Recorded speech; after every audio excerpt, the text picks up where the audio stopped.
legal expert and volunteer firefighter, manager and climate fresk facilitator, business manager and mentor. At BNP Paribas, every employee has a unique career path and specific unexpected community engagements.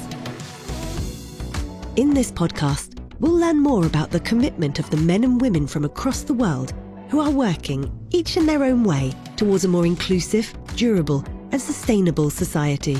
We asked them to tell us their stories, and they shared them with us via voice notes. And that is what you're about to hear. Welcome to Unexpected People, the podcast that'll make you want to help others.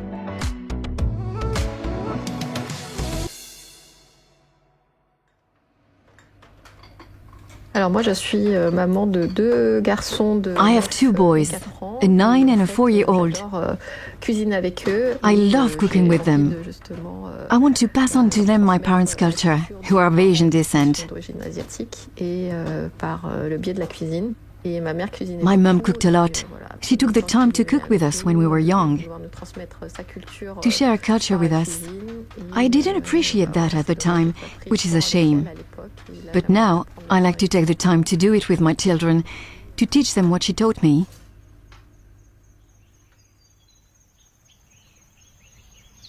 On a une chance lorsqu'on vit en Suisse d'être in Switzerland, we're really lucky because nature surrounds us.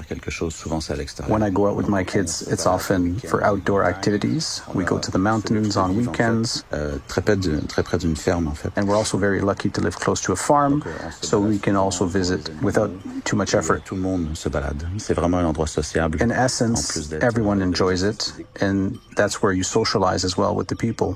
It's not just for physical activity. It's also to have a nice contact with the local folk.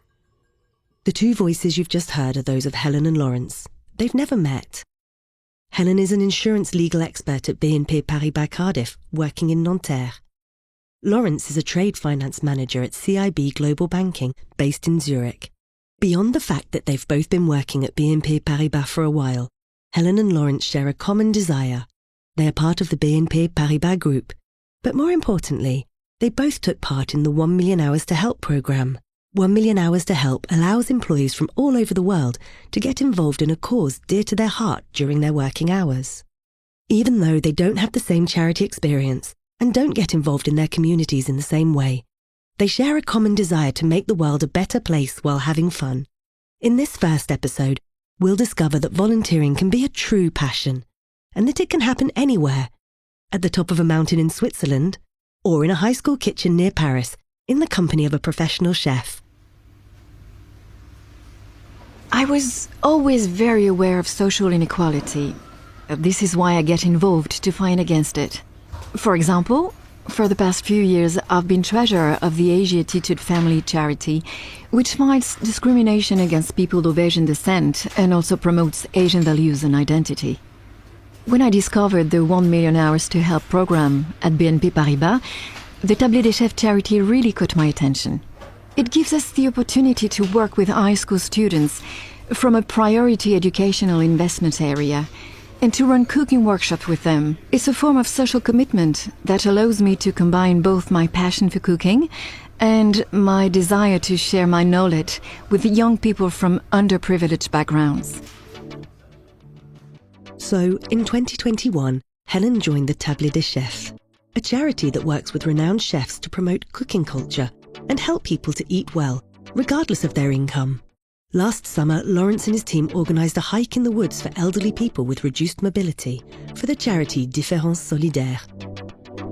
So I talked with my colleagues about the 1 Million Hours to Help program, and I thought it could be interesting to combine social engagement and team building during these days. So volunteering basically as a team. And when we spoke of this, everyone was quite excited, felt it was a nice combination. And we wanted a mission that involved really this social contact and the social impact that goes along. And we wanted this to be outdoors, as explained earlier. So when we discovered what Différence Solidaire charity had to offer, there were a number of outdoor activities. And so we combined our thinking to identify this outing. So that's when I discovered that Différence Solidaire charity offered different kinds of activities in different outings. And since I have children, it's become increasingly obvious that we have to invest on, intergenerational ties. I think it's crucial to make sure our parents are not too isolated. And the people we'd been interacting with were grandmothers aged around 85, to 95 years old. So it's really a different type of life they got to share with us. My colleagues and I decided to take the opportunity to connect with them, really get to discuss and know these people. These encounters are so unique.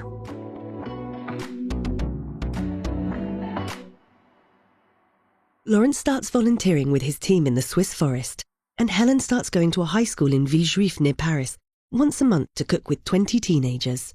These are two ambitious yet very different projects, but BNP Paribas have supported both employees in the same way. For Laurence's mission, the programme coordinator in Zurich acts as the liaison with the charity and takes care of the logistics. This mission takes place during the team's working hours in agreement with their manager. For Hélène, as she is out of the office one afternoon per month, her absence must be taken into account for meetings and organising her workload.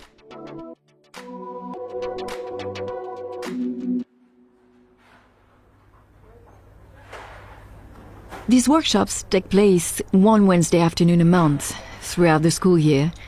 So it's like 10 workshops a year, which is quite a lot. The fact that BNP Paribas allows me to use company time to do something I care about without having to take paid leave is a huge motivation for me. It's also a sign of real commitment on their part. I already do so much that I would never have been able to get involved with La Table des Chefs without my employer's support. D-Day. Hélène and Laurence are both anxious and excited. Their first interaction with the people they're volunteering with will be crucial to determine the tone of their work together. Their situations differ, but the challenge is the same, creating a genuine connection with strangers.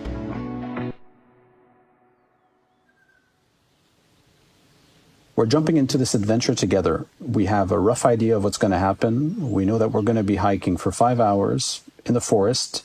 It's going to be muddy. We need to wear the right equipment. There are a lot of steep tracks after all. Most importantly, we're going to be accompanying elderly people who may be fragile, that have their own limitations, and we'll be using these joelette chairs, which weigh basically 80 kilograms each. If you add to the weight of the chair the weight of the person, it starts to get quite heavy. We had to find a date that worked for everyone, and what I really liked is the fact that BNP Paribas truly values the commitment of its employees. We had to change the date multiple times, but we always felt that people were given the green light to join us, and we're fully on board. So in the end, this is really what made the project happen. It's the 11th of July, a perfect day for a hike in the middle of summer. Alain is here to welcome us. We take some time to get to know each other because we haven't met properly before, and we take turns introducing ourselves. And that's when we met Hélène, Germaine, and Rosemary, 3 grandmothers with reduced mobility, and the pressure drops. The activities start, each with their own technical challenge. In Switzerland, the volunteers have to get the hang of the joelette, a chair on which 3 elderly people are carried.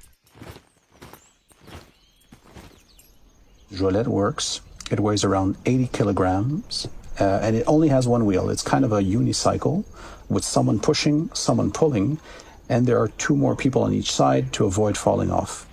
The main challenge is really about keeping the balance right, so it's important not to push or pull too much. It's a real team effort, in fact, to make the chair comfortable enough for the ones handling it, and of course, comfortable enough for the one sitting on the chair. After all, they're likely to be quite emotional, that for these people, it could be quite emotional to hop on a machine like this. It's a whole new experience. They're not used to it. And secondly, we have to be careful because there are really steep inclinations, almost 30 degrees at times. So we're all having a good time. Everyone's chatting, but we have to make sure everyone's safe as well. In the high school near Paris, Hélène has to show the students how to use certain cooking utensils for the first time. I meet the 20 teenagers. I feel a bit intimidated because I don't know them yet. but I'm also very excited about working with them during the school year. They are very quiet. They say, "Hello, miss." I'm also introduced to the head chef and to the volunteer from the charity who's here to hand out leaflets to the participants. Each workshop had a different theme: anti-waste recipes, how to cook vegetables, fish.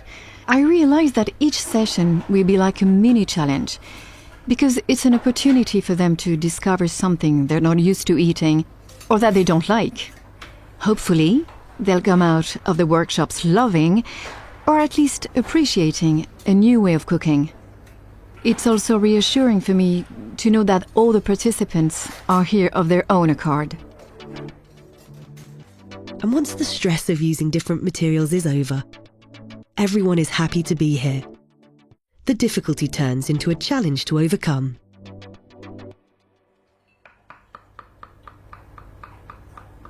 At the end of each workshop, the head chef and the charity volunteer become the jury. The goal for the students is to show us what they did, but in a relaxed atmosphere. We can tell they're motivated and inspired, so we're planning on giving away a few prizes to reward them for their hard work. We'll have a few categories: best dish, best presentation, best cleaning. This will motivate and inspire them to persevere, which is good because at the end there's a real competition with other French schools to decide who will win Tablé des Chefs of the Year.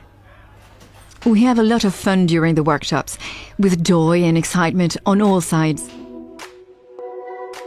Human contact is at the heart of their volunteering experience.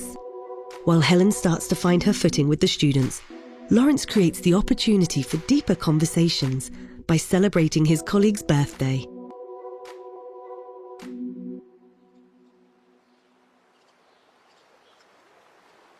It's clear the best part of this experience was the conversations we had with these three ladies. My colleague's birthday actually gave us an opportunity to talk about aging. We noticed that they were all old enough to be our mothers, and they told us it was difficult for them because they weren't seeing their children as often as they wished. They started to open up. They shared a bit more about isolation, how they felt. So it was a very special moment because a lot of us live here in Switzerland as expats, far away from our parents, in fact. So it was a really nice moment to share things which were a bit more personal with people from a different generation.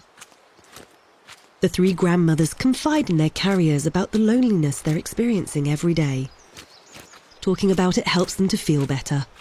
Beyond conversations, the incredible natural surroundings are also a source of peace. During the hike, heading deeper into the forest, we truly enjoyed the view. Really nice landscapes. So we all took a moment to admire the scenery. None of us knew the area, in fact, and after a few hours of walking, we discovered a stone wall that was covered with the flags of the Swiss cantons, which was quite nice. There was also a natural fountain and a waterfall a few meters away, so a perfect stop to freshen up. The water was drinkable, so very refreshing, and it was roughly 30 degrees outside, so good to get a bit of shade in to take a break there. Overall, the outing lasted 8 hours. The first bit of walking was roughly 2.5 hours, and the same to come back. And when we were back to where we started, we put our bags to the ground, and at this point, Germaine, one of the elderly ladies, she asked if she could say a few words, and she opened up and told us how incredible the experience was for her. She started to cry, which in fact made the other grandmothers cry as well, and everyone truly felt quite emotional at this point. It was important for them to thank us, and that's when we realized we'd done something really good. As time goes on, Helen sees her students acquiring more skills and becoming more confident. Most importantly, she realizes that they share her greatest passion, adding a little humanity and solidarity to the daily life of those who need it the most.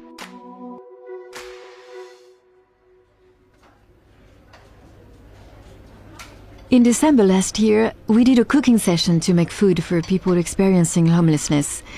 A charity approached us and explained what they wanted to do. In the end, they left with meal boxes that they handed out to people living in the streets, knowing that the students weren't cooking just for themselves, but for other people too, was quite meaningful for me. They wrote personalized notes on the lids for the people who were going to eat the food. Things like, have a good meal, good luck. They drew little hearts and stars. I found that very touching. I was very happy to assist them in doing this. I'm really proud of them and of everything they did. Back home, Helen and Laurence reunite with their loved ones. But the memories made with the students and the elderly women linger on for several days.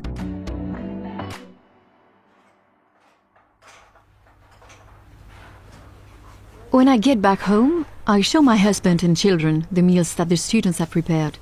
It's quite inspiring, because the presentation is always beautiful. Sometimes we replicate some of the recipes we made. It's so nice to be able to show what I learned during the workshops. It helps me share my love for cooking with my family. At work, my colleagues are very curious about what I do. They're always surprised when they learn about my involvement with the charity. They ask to see pictures of what we cooked during the workshops. They wonder how I'm able to do so much, but the truth is, helping these kids gives me so much energy. For example, when a new person joins the team, I like to help them meet new people so they can feel included. It's really rewarding and exciting for me. And when I got home, I started telling my kids about the experience. They were confused about the Jolettes, this weird technological machine. They wanted to know how it worked, and if it was heavy, how it was possible to balance something on only one wheel, because their bikes have two wheels after all. So they got the full technical explanation. The next day, I sent an email to thank the organizers, first thing in the morning, copying everyone. And we had a nice trail of emails with the staff that had participated in the event. I have to say that the comms team really helped us get the most of this experience. It inspired another team to do the same thing as well and to reiterate this event. Today, it's quite obvious to me that the team building and volunteering go really well together. It's quite a magical combination, in fact. So yes, we'll see what kind of activity we will be doing in the future, but we'll definitely do something again, combining team building and volunteering. Laurence and Helen will keep strong memories of these special days. Far from the mountains and the ovens, back in the office, they hope to repeat their volunteering experiences. Laurence is eagerly awaiting the next team mission. Helen is hoping that the students she works with will win the national championships. In both cases, they achieved their goals by creating genuine connections and having a true social impact during working hours. This was Unexpected People, a podcast by BNP Paribas, written by Helen Carbonell, hosted by Sara Woodcock, edited by Benjamin Massé and produced by Lakme. Original music by Simon Zrak.